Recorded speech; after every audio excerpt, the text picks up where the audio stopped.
The banishing of Mehrunes Dagon from Tamriel by the champion of Cyrodiil, Martin Septim, and the avatar of Akatosh ends the Oblivion Crisis. The Septim bloodline is over, and the Amulet of Kings is destroyed. The Third Era comes to a close, marking the beginning of the Fourth. The Fourth Era begins with no emperor on the throne of Tamriel. High Chancellor Akato, the Elder Council, and the Blades try to maintain order. The provinces start to take advantage of the Empire's weakened state.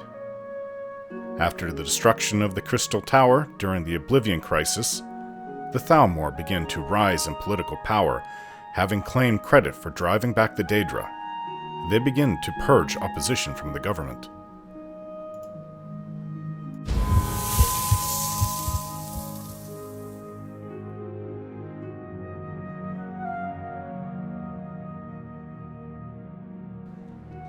The Thalmor of the Third Aldmeri Dominion largely formed during the Oblivion Crisis.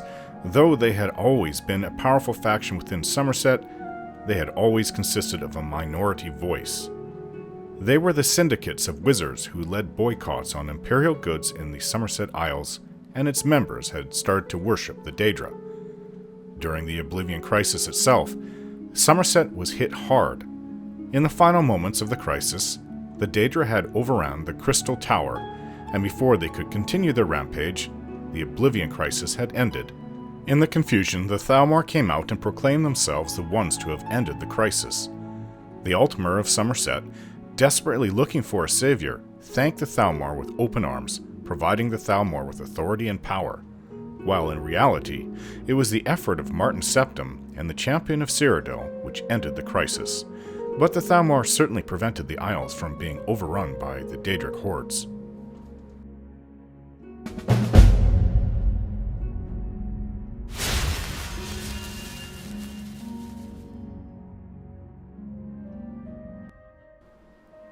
In Vivek's absence, the Ministry of Truth, also known as Bar Dao, becomes unstable. The Ingenium was used at the end of the Third Era to stabilize Bar Dao, but it used captured souls to power it. In an effort to free one of the captive souls, the Ingenium is destroyed and the rock crashes into the city of Vivek with all the energy it originally had. The impact causes Red Mountain to erupt, killing thousands. This makes living on the island of Vardenfell too dangerous for the survivors, as well as causing massive destruction to the rest of the province. The Thalmor take advantage of the chaos in Morrowind and Black Marsh. They incite the Argonians to mount a massive uprising.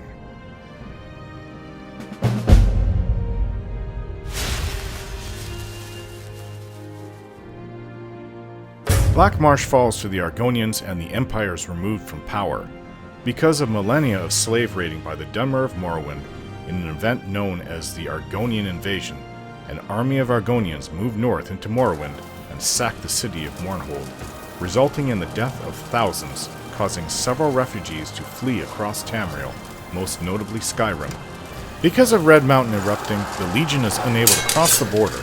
Only House Redoran seems able to stop them from taking all of Morrowind. Afterwards, the official capital of Mournhold moves northwest to the city of Black Light. Following this, the Thalmor lose what little influence they have over the Argonians.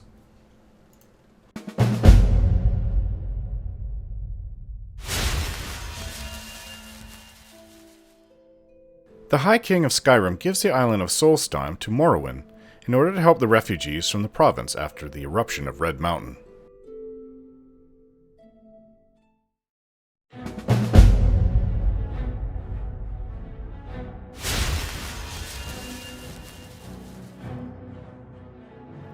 Potentate Akato is assassinated. Akato, Imperial Potentate, since the Elder Council made an unsuccessful bid to select a new emperor, he had started listening to the dissidents of Somerset Isles, but before he could do anything, the Thalmor had him assassinated. With the death of Potentate Akato, the Empire entered the Stormcrown Interregnum, leaving it greatly weakened. The fractured Elder Council descends into civil war as pretenders attempt to claim the Ruby Throne. In the chaos of the Stormcrown Interregnum, the Thalmor overthrow the kings and queens of the Altmer, further consolidating their grip on Somerset Isles. They would also implement reforms, purging all non-Altmer from the land, or those who were not of the blood of the Aldmer, alongside dissidents. They would also rename the Somerset Isles to Alinor, which harkens back to the time before the rise of man, though most people still refer to the land as the Somerset Isles.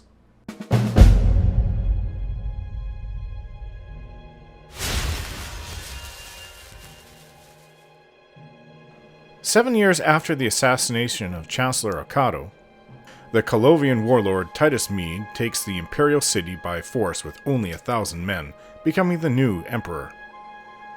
When Titus Mede ended the Stormcrown interregnum, he was still trying to stabilize what remained of the empire in the ongoing chaos.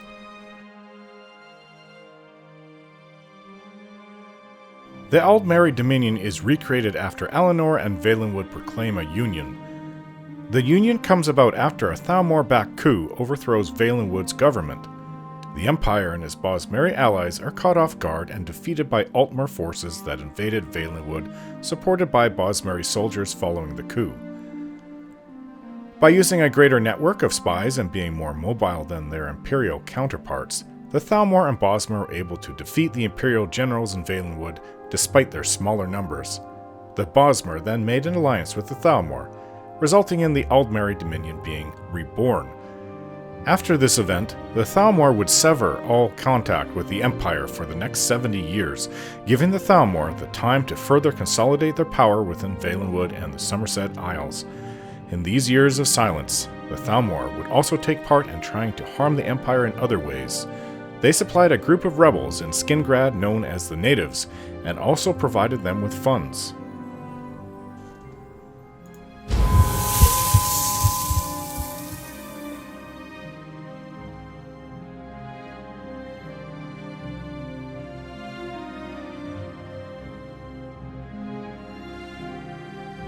At the same time, the Empire was aware of the geopolitical goal of the Thalmor. Through investigations by the Penitus Oculatus, the conclusion was made that the Thalmor desired a new Merethic era, as the Thalmor sought to pacify and purify Tamriel. To support this claim, evidence was brought up that the reforming of the Aldmeri Dominion, persecution of refugees from Valenwood and Somerset, and Thalmor contact with elsewhere all amounted to a buildup in political tensions and military capabilities with the objective to wage war on Tamriel and usher in a new Merethic era.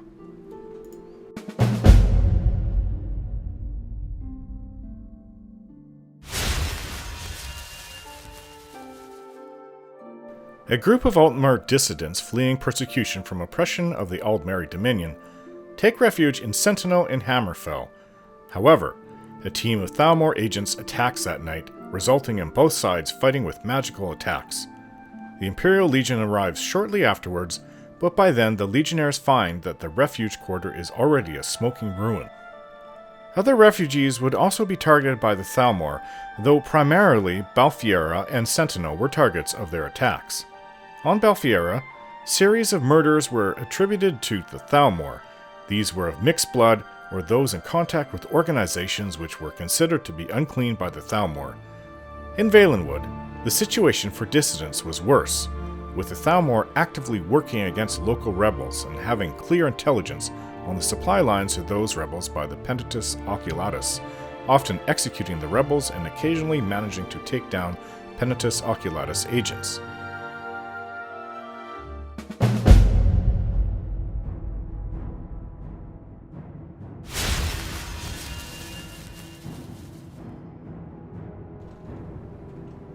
A floating city named Umbriel appears on the coast of Blackmarsh, heading towards Morrowind.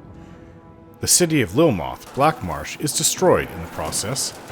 Vuhon, who was the original creator of the Ingenium that maintained Bard Dell until it was destroyed, is in control of Umbriel.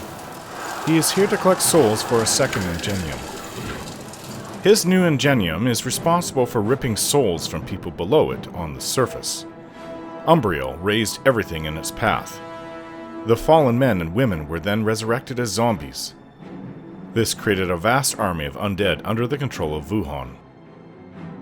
Cheydinhal was sieged by the zombies, but the city guard and the legionnaires that had withdrawn to the city opened a gap in the enemy line so that the citizens could evacuate. After Cheydinhal, Umbriel and its undead army continued towards the Imperial city. Imperial soldiers made a massive push towards the northwest side of the city. That was where the enemy was massed most deeply, and had been actively trying to break through the gate that led to the Imperial prison. It was also where Umbriel would arrive if it continued on the course it was presently following. The left flank collapsed, and the zombies threw themselves on the city wall, building ladders with their bodies. Several heroes aboard Umbriel battled against Wuhan, who controlled the floating city. When this second ingenium was destroyed and Wuhan defeated, the zombies became inanimate. Wuhan's life was spared so that Umbriel didn't crash into the Imperial city. Instead, Umbriel was led back into its own realm of oblivion.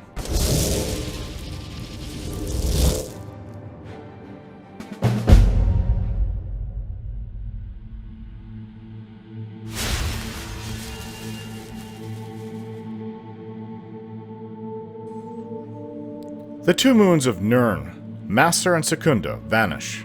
Most of the Empire looked at this in horror, but in elsewhere the situation was worse. The Khajiits relied upon the moons and their positioning to determine the type of offspring they will have. Without it, their entire culture is thrown into chaos.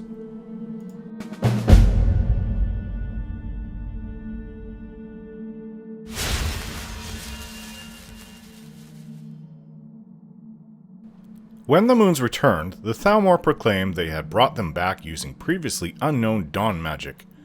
Regardless of whether or not this claim was true, the Khajiits of elsewhere hailed the Thalmor as their saviors.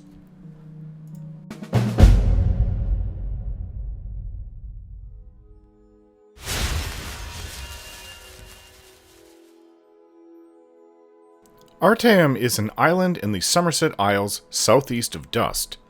Artaeum is the home of the Sigic Order, an ancient order of monks that followed the old ways, a combination of mysticism, the 11 forces, and the forces of space and life. At least two of its members became well known in Tamriel: Galerion, who started the Mages Guild in the Second Era, and Manimarco, who was eventually expelled. They have traditionally acted as advisors for the leaders of the Somerset Isles. In a shocking twist, the Sigic Order retreats back to the Isle of Artaeum, only to completely disappear yet again. This isn't the first time this has happened. The last time they were gone for 500 years in the Second Era. Some speculate that this time their disappearance had to do with the Void Nights, where the moons vanished for 2 years. Others wonder if it had anything to do with the rise of the Aldmeri Dominion.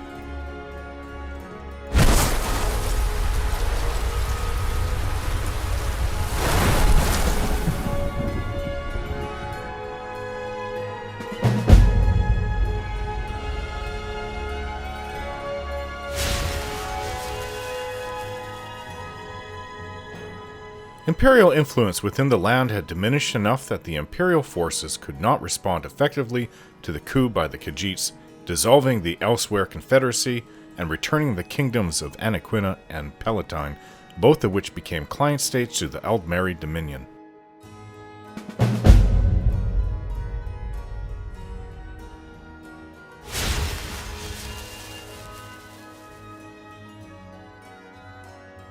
The Sea of Ghosts batters the shore, causing several districts of the city of Winterhold to disappear overnight, devastating it and causing massive damage. In a shocking twist, the college remains unharmed. This led to several controversies where some people believe that the college caused it themselves, where others believe the college knew about it and chose not to tell them or warn anyone.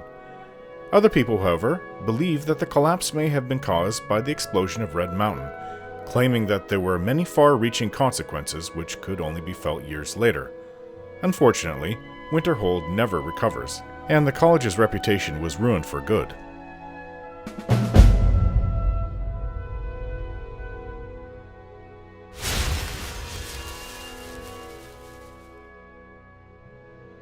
A new emperor is crowned, Titus Mede II.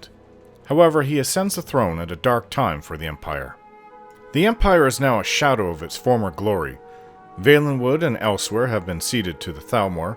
Blackmarsh had been lost to Imperial rule since the Argonian invasion, Morrowind had yet to fully recover from the eruption of Red Mountain, and Hammerfell was plagued by infighting between the Crown and Forebear factions. Only High Rock, Cyrodiil, and Skyrim remained prosperous and peaceful.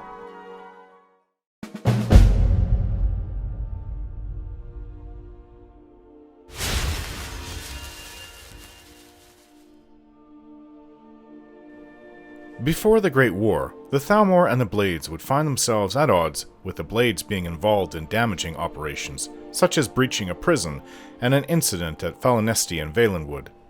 As such, the Thalmor took out most of the Blades both prior to and during the Great War. The Blades had underestimated the Thalmor, leading to their destruction. Many Altmer disagreed with the Thalmor around this time, but only few dared to speak up about it. On the 30th of Frostfall, the Thalmor sent an ambassador to the Imperial City with an ultimatum for the Emperor Titus Mede II. The terms of the ultimatum demanded disbandment of the Blades, outlawing the worship of Talos, ceding large portions of Hammerfell to the Dominion, and large tributes of gold. Despite the warnings of his generals, Titus Mede refused the ultimatum. As such, the Thalmor opened a cart they had brought, revealing the heads of every Blades agent in the Somerset Isles and Valenwood. And from there, the Great War started. After Titus Mede II rejects an ultimatum to make massive concessions to the Thalmor, Aldmeri armies invade. The Aldmeri Dominion's invasion force overwhelms Imperial defenses. An army led by Thalmor General Lord Narafin emerges from hidden camps in northern Elsewhere and assaults southern Cyrodiil, flanking Imperial defenses along the Valenwood border. Leyawiin falls to the invaders, and Breville is surrounded and besieged. Simultaneously, an army under Lady Aranella crosses western Cyrodiil, bypassing Anvil and Kvatch and entering Hammerfell. This army is joined by smaller forces landing on Hammerfell's coast. Imperial troops are forced into retreat across the Alakir Desert. Under the command of Thalmor Lord Narafin and Lady Aranella, the Dominion advanced into both Hammerfell and Cyrodiil, quickly conquering most of Hammerfell's southern coastline and taking territory in Cyrodiil. While the original goal of Lord Narafin's army was to pin down the legions in Cyrodiil, while Hammerfell was overrun, the weakness of Cyrodiil's defenses made the Thalmor change their plans. The complete overthrowing of the Empire now became their goal. Within Cyrodiil, the Thalmor had claimed Breville, Leyawiin, Skingrad, Anvil, and now looked towards the Imperial City.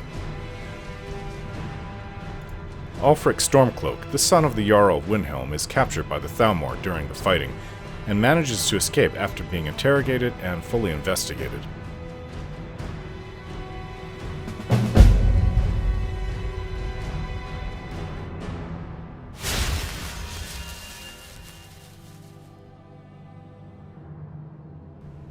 The Dominion would have the greatest extent of its territory by 4th Era 174, when the Thalmor sent all available forces to Cyrodiil in order to conquer the Imperial City. In Hammerfell, the Thalmor had conquered all of the southern territory, excluding Hagath, and had also claimed Skaven, though they would be pushed out of Skaven later that same year. Through the usage of the Orb of Vermina alongside the Dremora Riev, carrying Goldbrand, Lord Narafin was able to make great progress in achieving the invasion, with the orb being used to spy on the Imperial Legion. His success made Nord legionnaires believe the Legion was doomed, resulting in them deserting the Legion. Emperor Titus Mede II flees north from the city, smashing through the surrounding Aldmeri forces with his main army and linking up with reinforcements heading south from Skyrim under General Jonna. The Imperial City falls to the invaders. The Imperial Palace is burned. White Gold Tower is looted, and the Aldmeri commit many atrocities against the defenseless populace.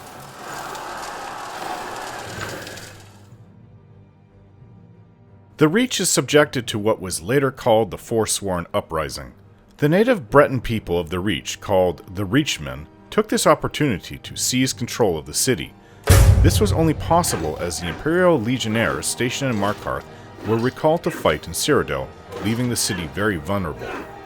The Jarl of the Reach, Hrolfdir, could not quell the uprising and was driven out of the city. The rebellion was successful, and the Reachmen began to rule over Markarth and the Reach as an independent kingdom from Skyrim. Allegedly during this time, the kingdom was relatively peaceful, and the Reachmen ruled their lands more or less fairly, and were making overtures to be recognized by the Empire as a legitimate kingdom. Others claimed that it was a chaotic uprising and that Markarth's nobles grew desperate when the Reachmen refused their offers of peace.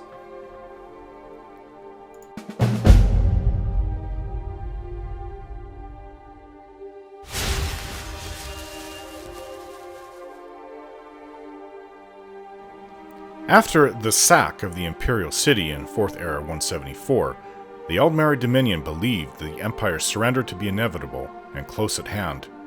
Emperor Titus Mede II allowed this notion to continue unchallenged until 4th Era 175, when he set in motion a plan to take back the Imperial City. The legions of General Decianus had been long on their return from Hammerfell, and upon arrival took cover in the Colovian highlands outside of Coral. Meanwhile, General Jonna led a garrison of mostly Nord soldiers to a rally point at Shadenhall. And finally, a combined Cyrodiilic Skyrim army led by Titus Mede II is assembled at Bruma. The Imperial armies then begin their attack, and all of it to retake the Imperial City. General Decianus' presence remained undetected by the Aldmeri, and they initiated battle with a devastating surprise attack.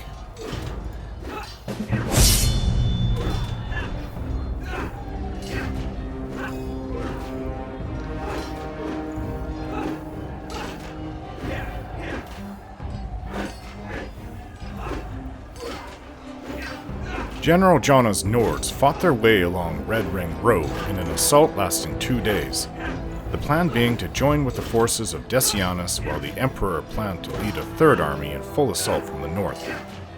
Despite resistance from Aldmeri reinforcements from both Breville and Skingrad, Jonna's Nords succeeded in holding the road, while the forces of Titus Mede II were free to attack the city.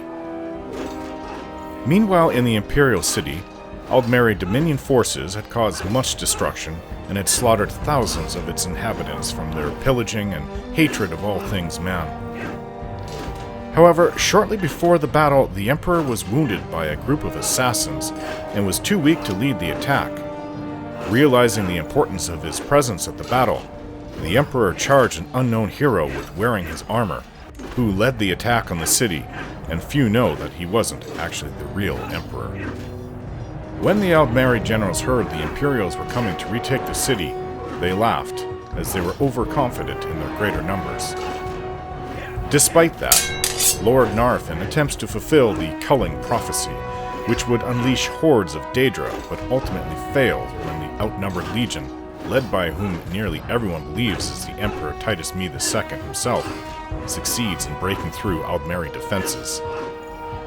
The Legion fights as if the gods themselves were at their side, and despite horrific losses, they manage to defeat the Aldmeri army. The Imperial City is retaken after 5 days. The battle effectively destroyed the main army of the Aldmeri Dominion in Cyrodiil. Emperor Titus Mede II's decision to withdraw from the Imperial City the previous year is vindicated. Despite this resounding victory, however, the Empire is exhausted and unable to continue the war. Realizing this, the Emperor seeks to negotiate with the Aldmeri Dominion to end the war. After the Battle of the Red Ring was over, Lord Narfin was kept alive for 33 days. Reports on what happened to the Thalmor general on the 34th day vary. It is unknown where he was buried, or if he was buried, with one report stating he was carried off by winged Daedra. By this point, the entire Imperial army was decimated, and to continue the war would have meant defeat for the Legion, with most of the Empire welcoming peace at any price. Emperor Titus Mede signed the peace treaty known as the White Gold Concordat, which was similar to the ultimatum the Emperor had refused years prior.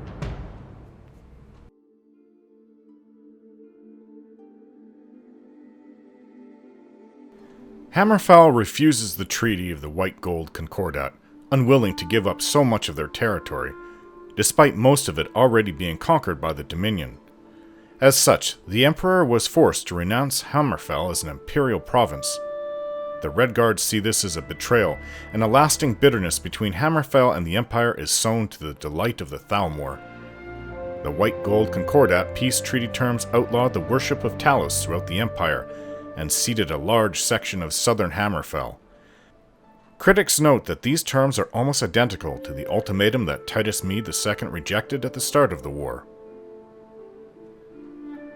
With the Great War now over, Hrolfdir, Jarl of Markarth, and his son Igmund seek help from Ulfric Stormcloak in ousting the Reachmen invaders. They promised Ulfric that if he retook the Reach, then Hrolfdir as Jarl would allow free worship of Talos, an act that was recently outlawed at the end of the war. Ulfric agrees, and begins plans with his militia to retake Markarth so long as Jarl Hrolfdir promises to allow free worship of Talos within the city.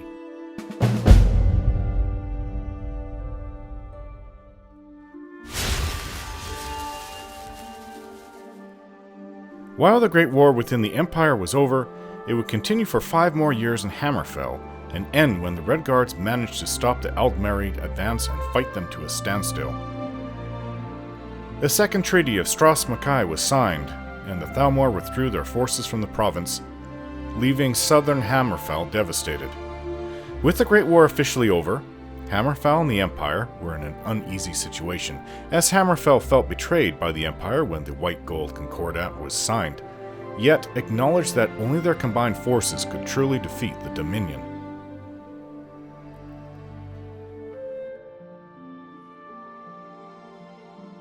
Imperial lands are still in ruin and there is great political instability. This allows the Aldmeri Dominion further dominance over the Empire in terms of military and economy.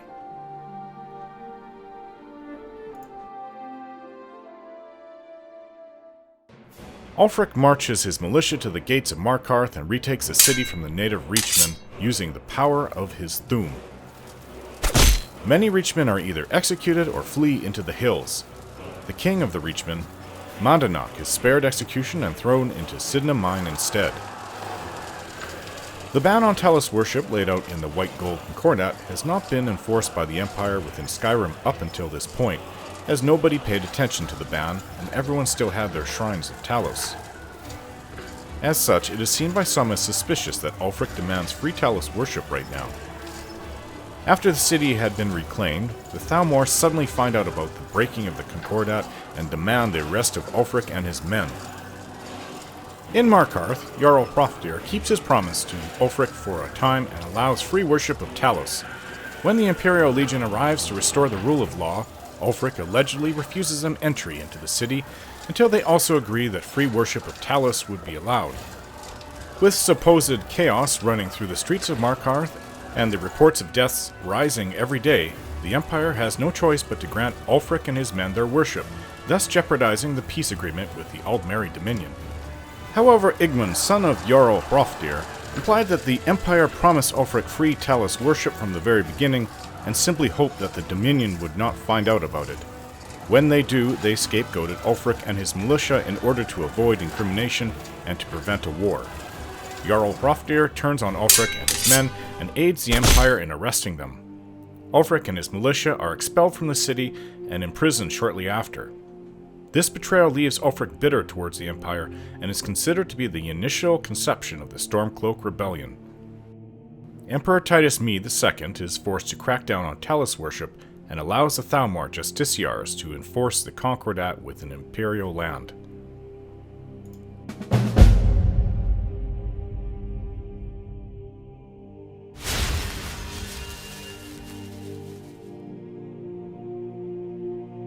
Ulfric Stormcloak's father, Hogue, the Jarl of Windhelm, usually referred simply as the Bear of Eastmarch, died during his incarceration by the Thalmor during the Great War. Ulfric, his only son, was forced to deliver his eulogy via a letter that he had smuggled out of prison. Ulfric returned to Windhelm to find the city in mourning. The citizens were said to have been calling out for justice and war against the Aldmeri Dominion. Naturally, they set Ulfric on the throne and he became the new Jarl. After the death of High King Islod, the Moot convened to elect a new king. During this moot, Ulfric continually spoke about Skyrim's independence in terms just shy of treason. Eventually, the moot had elected Islod's son, Torygg as the new High King of Skyrim. After years of brewing resentment for what he and his followers considered the Empire's betrayal of Skyrim, Ulfric challenged High King Torygg to a duel. Ulfric maintains it was to show how weak his people had become under Imperial rule. He also claims that it was a challenge of rule in the Old Nord way, and that Torygg accepted the challenge. Others in Skyrim, such as General Tullius, denounced the act as murder and an attempt to usurp the throne. When Ulfric is refused as the new king, he begins the Stormcloak Rebellion in an attempt to take the throne and secede from the Empire.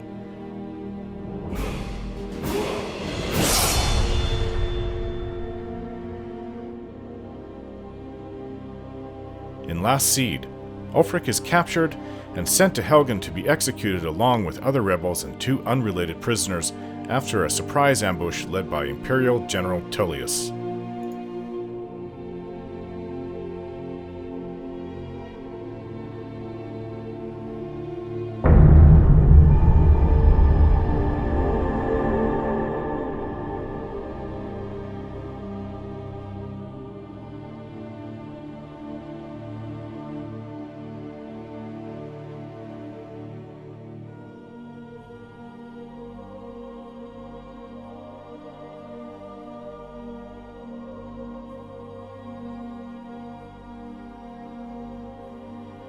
Don't forget to like, share, and subscribe.